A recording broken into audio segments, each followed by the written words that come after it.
भाई साहब, हाँ हाँ, इंदल कुमार सिंह को बाहर आने नहीं दे रही है प्रेमा। काहे बाहर निकलने के लिए? ऐसा ही तो इंदल कुमार सिंह आवाज सुन करके ही दौड़ते चला था गोद में। अरे उनको तो पकड़ लिया है, तो कब्जा कर लिया है, तो बेचारी नजर से दूर एक को बेर न रखती होगी। अब क्या करेंगे? ठीक है, एकाएक चलिए दरवाजे पर। हाँ, सच करके कोई काम होगा, हट से नहीं, हट करके कोई काम नहीं। ठीक है, चलिए।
अलख निरंजन एक कहाँ के किया बेला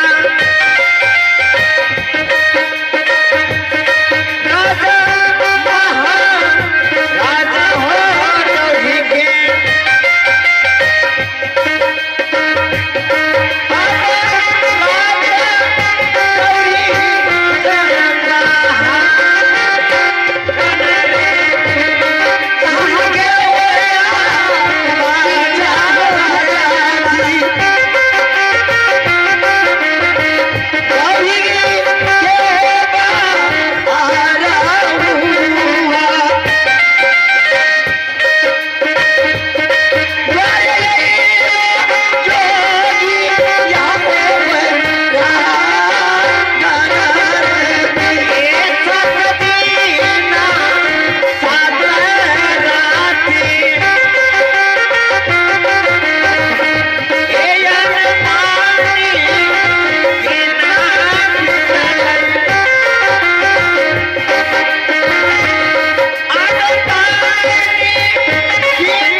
प्रणाम राजा साहब।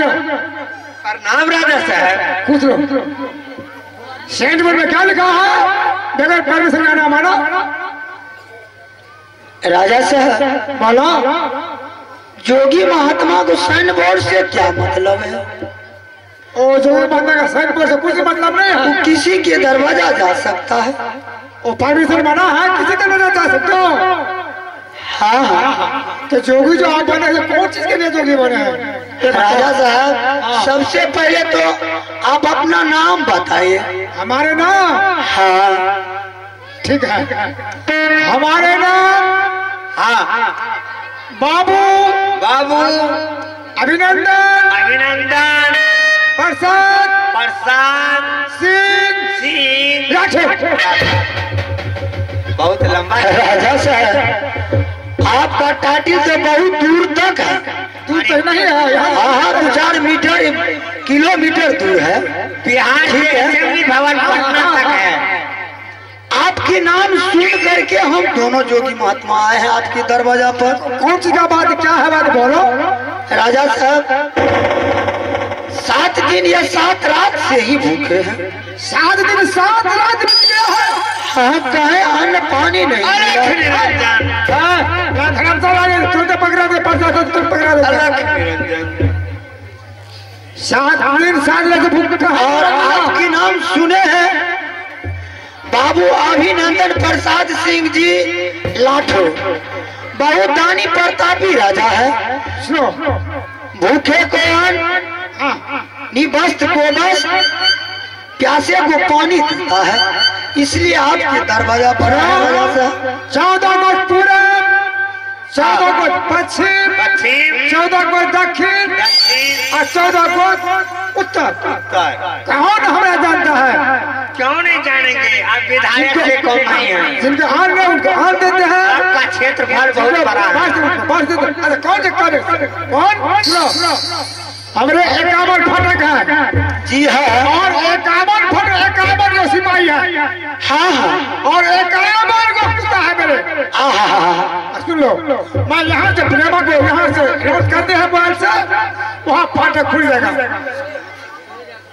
और भोजन किसके हाथ होना चाहिए? आजकल के मोबाइल क्या किया, घर में झगड़ा कर देता है, अब जोगी बन देता है लड़का, कहता है सिर खाएंगे तो सिर खाएंगे। ये तो नहीं होना चाहिए। राजा साहब बोलो, आपके महल में खाना कौन बनाती है? हमारे महल में नौरी समझते हो, हल्का फल्का आज वही नौरी खाना बनाती है। उसके हाथ से हम लोग भोजन नहीं करेंगे। पहले हम कह दिया, तब किसके हाथ से भोजन चाहिए? कुमार लड़का हो, कुमारी लड़की हो, उसके हाथ से हम लोग भोजन करते हैं। सुनो, लड़का तो मेरे कलकत्ता कॉलेज में है। हाँ ये हमारे घर पे है, कुमारी है। हाँ, उसके हाथ से भोजन कर लेंगे। यहाँ से ठीक है, मैं यहाँ से अनाउंस कर दे हैं, तब अंदर जाइएगा। ठीक है, ठीक है, कीजिए फोन। हाँ हाँ, प्रेमा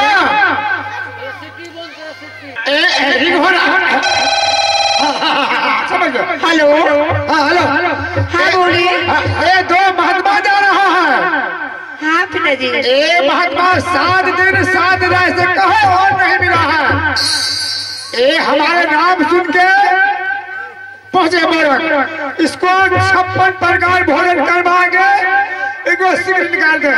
ठीक है। हाँ, जरा कुत्ता के बच्चा को कहे महात्मा जो है, आप तो हमारे काम मर गया। प्रणाम राजा साहब, आप जा सकते हैं।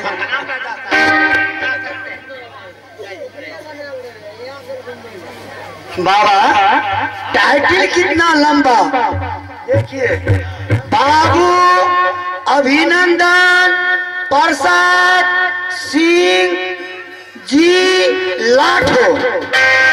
साला नीचा पैजामा है, ऊपर साड़ी पहना हुआ।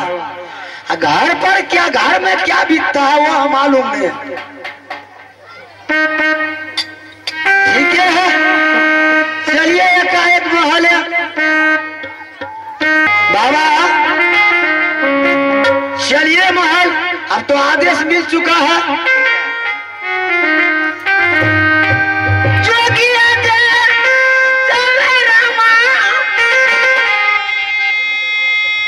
डोरी के अंधारा हो चल, डोरी के अंधारा हो चल,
बच्चिया, हाँ बोलिए। हम दोनों जोगी महात्मा 7 दिन 7 रात से भूखे हैं। क्या 7 दिन 7 रात से भूखे हैं? हाँ, खाने के लिए क्या चाहते हैं? अन्न के तुम्हारे दरवाजा पर आए। क्या अन्न के लिए दरवाजे पाए हैं? हाँ, आपको आवाज लगाना चाहिए। आप डायरेक्ट अंदर कैसे आ गए? आपको हिम्मत कैसे हो गया अंदर आने का? हाँ? ये नहीं देखते हैं कि गेट पे क्या लिखा हुआ है साइन बोर्ड में कि अंदर आना माना है। बच्चिया, हाँ बोलिए। जोगी महात्मा को साइन बोर्ड से क्या मतलब है? क्या जोगी महात्मा को साइन बोर्ड से मतलब नहीं है तो किसी के घर में चले जाएगा डायरेक्ट? ये लाइसेंस मिला है क्या? बाबू है रे,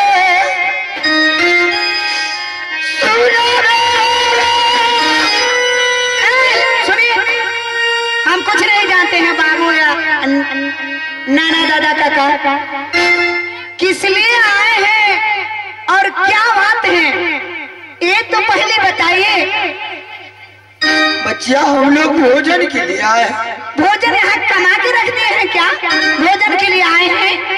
बढ़ चढ़ की बात करते हैं। यहाँ भोजन नहीं मिलने वाले हैं, समझे ना? ठीक है बच्चिया, अगर भोजन नहीं मिलेगा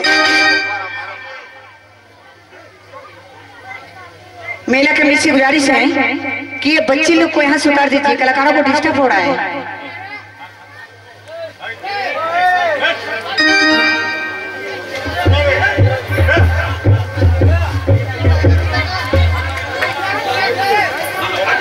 हाँ, सिपाही तो बड़ा कड़गड़ है पापा जी। हेलो, हम लोग कई रोज से भूखे हैं। हाँ तो भोजन करा दो, भोजन करा दो। भोजन चाहिए। हम देंगे यहीं पर। अभी तुरंत भोजन करवा। ठीक है बच्चिया, भोजन करा दो।